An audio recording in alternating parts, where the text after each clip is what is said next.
If there is anyone to blame for Tyson Fury's loss, it should be SugarHill. He is solely to blame.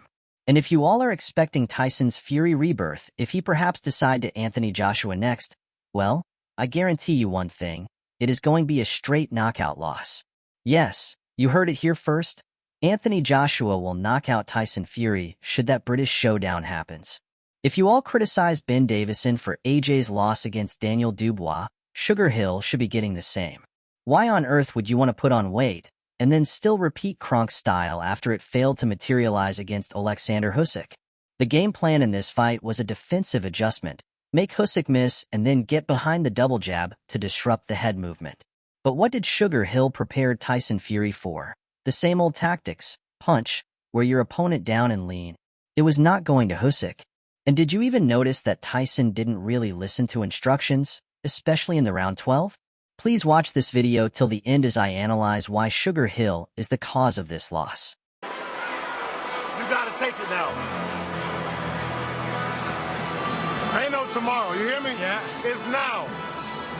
Throughout the fight, Fury's face seemed like an open target for Usyk's precise combinations. It was as though the WBC heavyweight champion had abandoned his usual defensive awareness. Usyk exploited this vulnerability with pinpoint accuracy, landing clean shots that visibly frustrated Fury.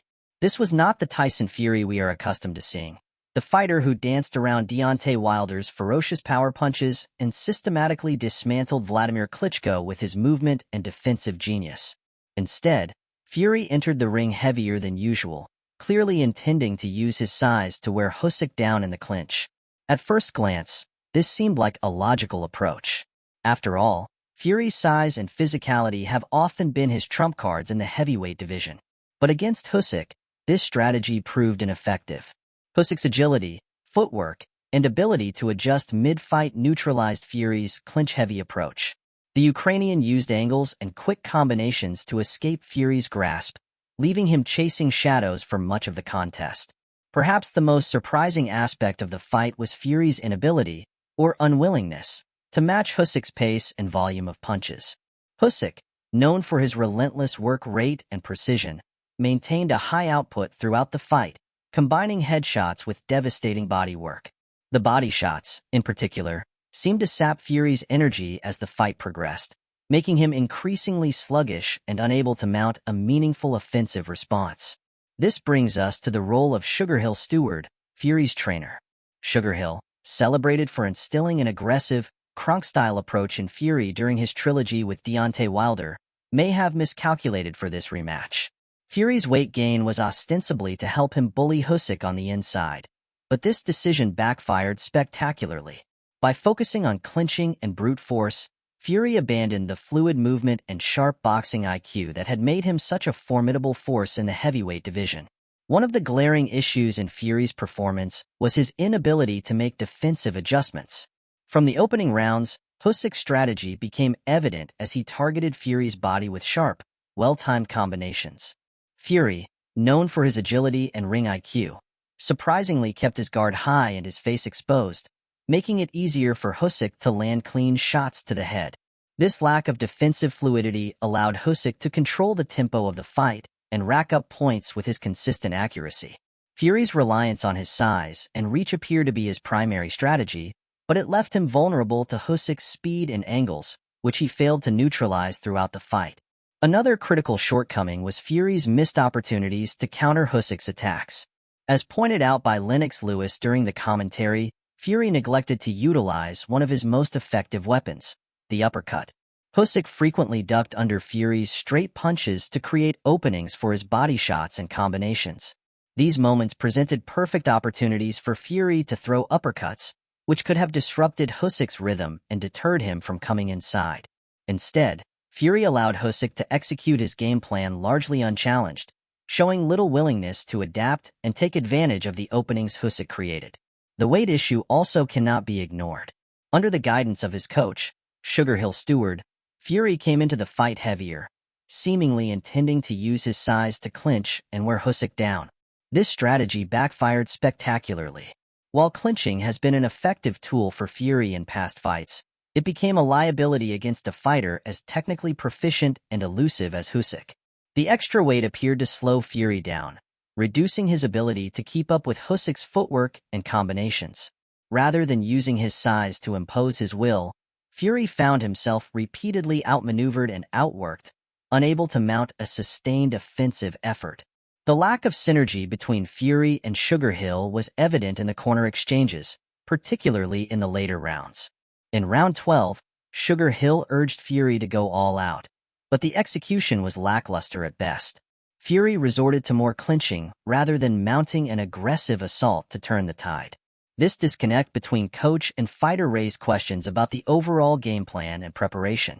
SugarHill's focus on adding weight and emphasizing clinching seemed misguided, especially against a mobile and skilled opponent like Usyk. The absence of a cohesive strategy to counter Usyk's strengths ultimately cost Fury the fight. In contrast, Usyk executed a near-perfect game plan. His ability to mix combinations, attack the body, and capitalize on Fury's defensive lapses demonstrated why he remains one of the most technically sound fighters in the sport. Usyk's discipline and adaptability were on full display, and his victory solidified his place as one of the greatest heavyweights of this era. The question must be asked, did SugarHill underestimate Usyk, or did he overestimate Fury's ability to adapt to a drastically different fighting style? Critics argue that Fury's camp should have prioritized speed and agility over size, matching Usyk's combinations and movement rather than relying on a power-based game plan. After all, Usyk is a master of negating size advantages, having already outmaneuvered the much larger Anthony Joshua twice. In the earlier rounds, Usyk relied heavily on his high-output combinations and lightning-fast footwork to keep Fury on the back foot. This strategy worked to perfection, as Fury struggled to match Usyk's pace and precision. However, as the fight wore on, Usyk began to shift gears, relying more on counterpunching to exploit Fury's increasingly predictable offense. Whenever Fury lunged forward with his jab or tried to close the distance for a clinch, Usyk would time him with sharp counters to the head and body. This tactical adjustment was pivotal.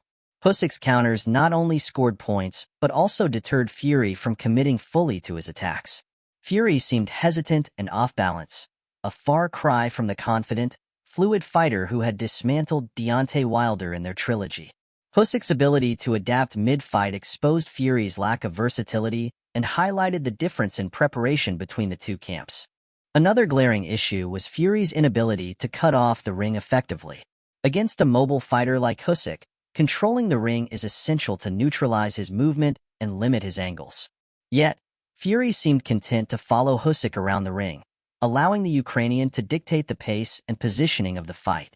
This failure to cut off the ring was particularly damaging in the later rounds, as Usyk's counters and body shots became even more punishing.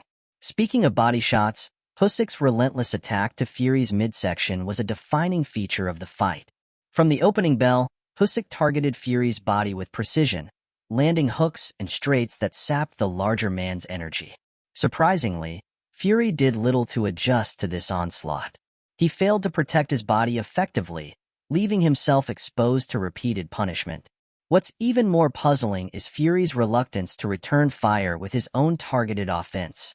While Usyk mixed his attacks between the head and body, Fury seemed overly focused on clinching and jabbing, rarely committing to combinations or exploiting Usyk's vulnerabilities.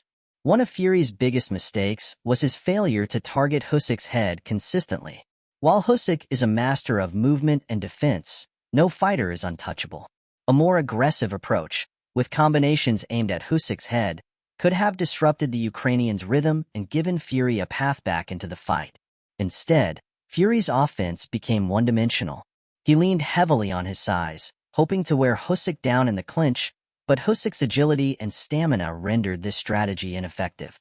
Fury's lack of adaptability was glaring, especially when compared to Usyk's dynamic approach.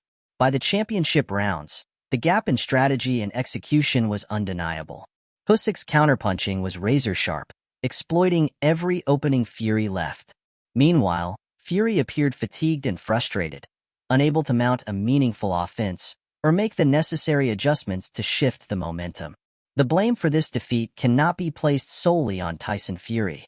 SugarHill Steward's game, plan, or lack thereof, played a significant role in the outcome. Fury's camp seemed unprepared for Usyk's versatility and failed to provide their fighter with the tools to counteract it. Whether it was Fury's inability to cut off the ring, his neglect of headshots, or his failure to adapt to Usyk's body attack, the lack of strategic adjustments was evident throughout the fight. But what do you think? Do you think it is Oleksandr Usyk's greatness, or Tyson Fury and his coach SugarHill not doing enough? Please share your opinion in the comments section. Like, share, and subscribe. Turn the notification bell to get an update whenever we drop a new video.